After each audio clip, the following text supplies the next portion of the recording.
sampaikan investasi di sektor telekomunikasi ini adalah investasi jangka panjang. Tapi dengan pemilu yang kita hadapi di 2024 ini, kebijakan-kebijakan apa yang diharapkan oleh industri yang mungkin dapat mempengaruhi pertumbuhan, terutama jika ada kebijakan yang mungkin nantinya akan mempengaruhi pertumbuhan secara jangka panjang? Ya, jadi tadi sudah kita diskusikan bahwa kalau kita membicarakan investasi hanya di tahun 2024, itu oleh Telco sudah diantisipasi beberapa tahun yang lalu gitu. Nah, yang menarik di sini adalah justru kita ingin mendengar dan komitmen dan bagaimana melaksanakannya pemerintahan baru itu untuk digitalisasi 5 tahun ke depan gitu. Dari 2024, 2029 apa yang kau mau buat ini untuk industri ICT ini, sedangkan yang namanya digitalisasi ini sudah menjadi semacam sembako gitu, kebutuhan dasar rakyat. Nah ini yang kita pengen ada respon bahwa semua telco agar mempelajari apa yang menjadi visi misi dan programnya para paslon dan bagaimana stability dari eksekusinya bisa dipertimbangkan gitu. Nah inilah yang akan justru mendorong bagaimana investor maupun telco ini bergerak untuk membangun baik itu infrastruktur, baik itu data center, platform aplikasi maupun services lainnya untuk 5 tahun yang akan datang. Nah, ini yang ditunggu, tapi kami melihat bahwa semua paslon ini sangat berkomitmen dan sangat percaya bahwa digitalisasi ini akan mendorong ekonomi Indonesia 5 tahun yang akan datang. Ini penting sekali buat kita untuk merespon. Baik, tapi ekspektasi dari industri sendiri mungkin yang harus menjadi fokus pimpinan baru ini apa saja Pak? Karena kalau kita melihat dari industri lain ya akhirnya ada juga yang dibebani pajak lebih besar misalnya. Mungkin kalau tadi Bapak sampaikan dibutuhkan insentif di hal apa yang mungkin menurut industri ini penting sekali untuk 5 tahun ke depan? Ya, salah satu karakter daripada industri ICT atau telco ini adalah berkali-kali saya sampaikan bagaimana owner maupun C-levelnya itu merespon keusangan dari teknologi. Ya. Nah, keusangan teknologi ini ambil contoh satu. Kita seluler itu ada 3G, 4G, 5G. Itu kan sebenarnya yang 4G, 3G dianggap usang kan, sehingga pindah ke 5G. Nah, pada saat perpindahan dari 4G ke 5G ini, ekosistemnya seperti apa? Nah, inilah yang sebenarnya sudah sering kita bicarakan bahwa perpindahan dari 4G ke 5G untuk mendukung keseluruhan yang tadi disampaikan itu, hari ini memerlukan insentif. Gitu. Memang pembebasan frekuensi sudah ada, tetapi investor masih ragu-ragu uang 100 juta dolar yang saya invest kembali atau enggak. Nah inilah peran pemerintah sangat penting yang tadi Mbak Anet sampaikan tentang insentif. Nah insentif ini tentu bukan hanya tak berikan insentif tanpa tanggung jawab. Nah ini yang sedang digodok agar insentif ini memperkecil beban operators untuk masuk ke dalam industri ini. Karena bebannya mereka bilang sudah sangat banyak nih, ada BHP, ABCD, kemudian ada di daerah ada apa namanya IMB dan sebagainya yang sangat memberatkan kalau dia akan melangkah lebih tinggi karena hitungan mereka itu sudah lebih dari 12% beban itu gitu. Nah ini kita berharap pemerintahan baru nanti meninjau ini agar insentif ini benar-benar real diterima oleh operator dan mereka siap menghitung ulang, oh iya ini sudah visible. Nah tinggal kita meyakinkan investor untuk ikut berperan dan berinvestasi. Baik, dengan adanya insentif ini, lalu hal konkret apa yang bisa langsung diterima oleh masyarakat? Ya, misalnya kembali lagi ke contoh 5G. 5G itu kan dari sisi kecepatan dibanding 4G itu 10 kali lipat loh Mbak. Jadi 4G itu by design 100 megabit per second. 5G 1 giga. Kemarin udah pernah kita coba di Solo Technopark. Itu lebih dari 1,2 giga. Nah, bisa dibayangkan kalau 5G ini tersedia di mobile broadband gitu, misalnya di masyarakat, terutama ya kita harapkan di kota-kota besar dulu lah. Maka bagi teman-teman yang sudah memiliki gadget 5G enable, maka untuk kebutuhan dia kirim terima data, kemudian video streaming dan sebagainya sangat cepat dan sangat nyaman gitu.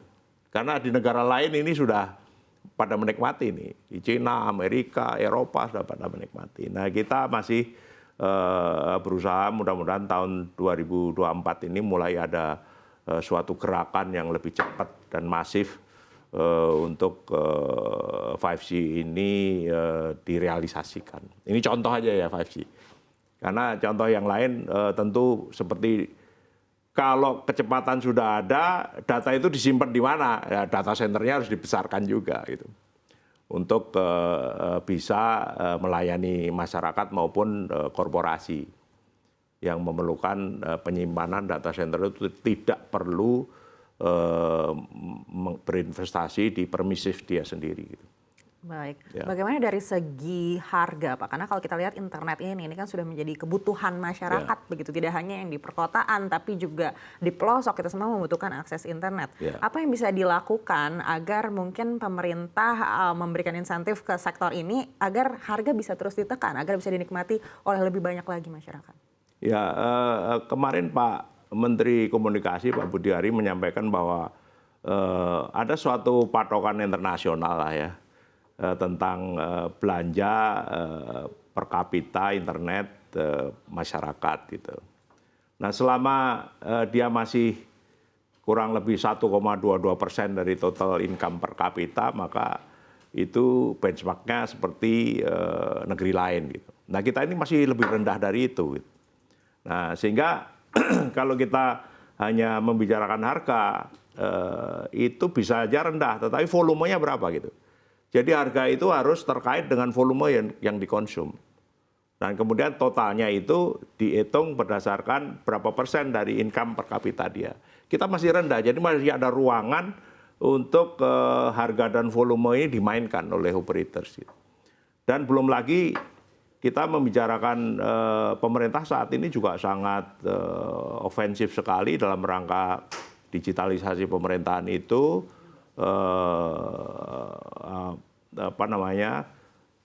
Menyediakan beberapa infrastruktur seperti satelit Satria 1, kemudian Palaparing yang akan diintegrasikan. Ini juga akan mendorong ketersediaan infrastruktur itu di Indonesia. Bukan hanya operator saja. Bahkan kita juga menghitung investasi pemerintah itu pertumbuhannya jauh lebih tinggi daripada investasi swasta loh. Sudah 2 tahun ini pertumbuhannya tinggi sekali. Seperti yang dilakukan Kominfo itu mereka hampir di atas 20 triliun per tahun itu investasinya. Dan itu tinggi sekali, sedangkan capex komitmen para telco itu juga total ya.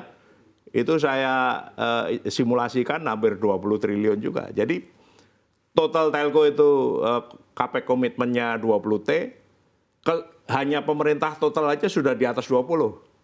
Jadi ini suatu tanda bahwa pemerintah serius ini untuk sama-sama bersama-sama dengan telco untuk menumbuhkan industri ini. Gitu. Baik, artinya pemerintahan yang baru nanti harus lebih tinggi lagi angkanya dari angka tersebut atau ya kalau saya sebagai orang industri begitulah supaya lebih tinggi sehingga ada sinergi antara infrastruktur pemerintah dan telco untuk melayani masyarakat.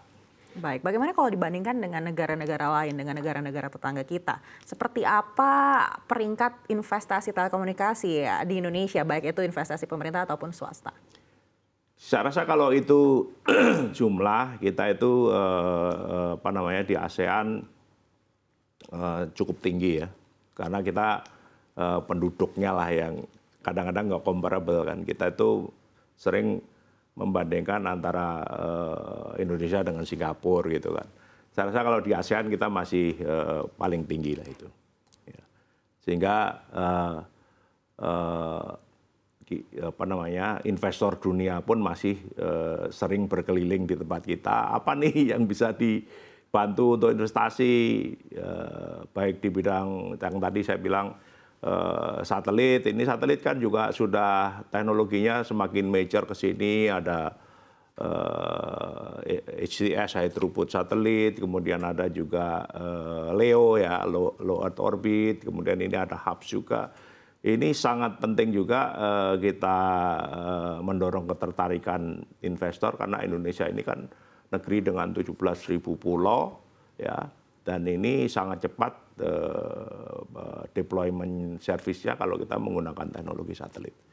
Jadi banyak sekali ini opportunity, kesempatan ke arah itu. Baik, kedepannya seperti apa Pak tren 5 tahun ke depan, apalagi dengan teknologi satelit ini yang makin digencarkan?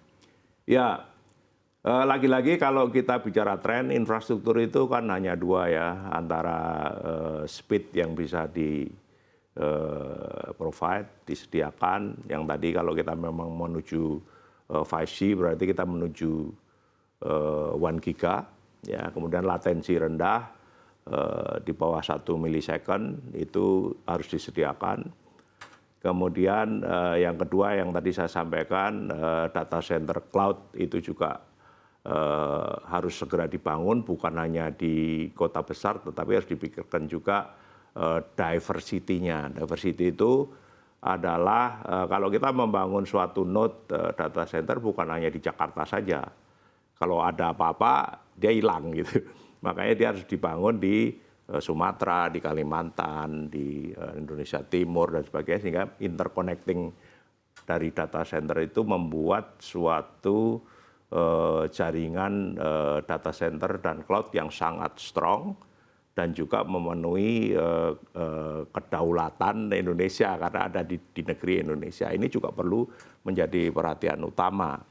Selain kita juga menggunakan teknologi-teknologi terbaru, baik itu satelit maupun fiber optik. Nah, setelah ini tersedia, untuk apa kan gitu kan? Nah, untuk apanya ini hari ini juga tersedia, misalkan teknologi AI, artificial intelligence, kemudian juga Internet of Things, IoT, yang sangat bisa membantu sektor lain, ya, sektor digitalisasi energi, pertanian, kemudian produksi-produksi UMKM. Itu bisa menggunakan teknologi ini dengan infrastruktur yang sudah tersedia, maka kombinasi ini saya yakin sekali akan sektor ICT mendorong sektor-sektor yang lain. Yang kita harapkan lebih dari 12% porsi pertumbuhan dari PDB.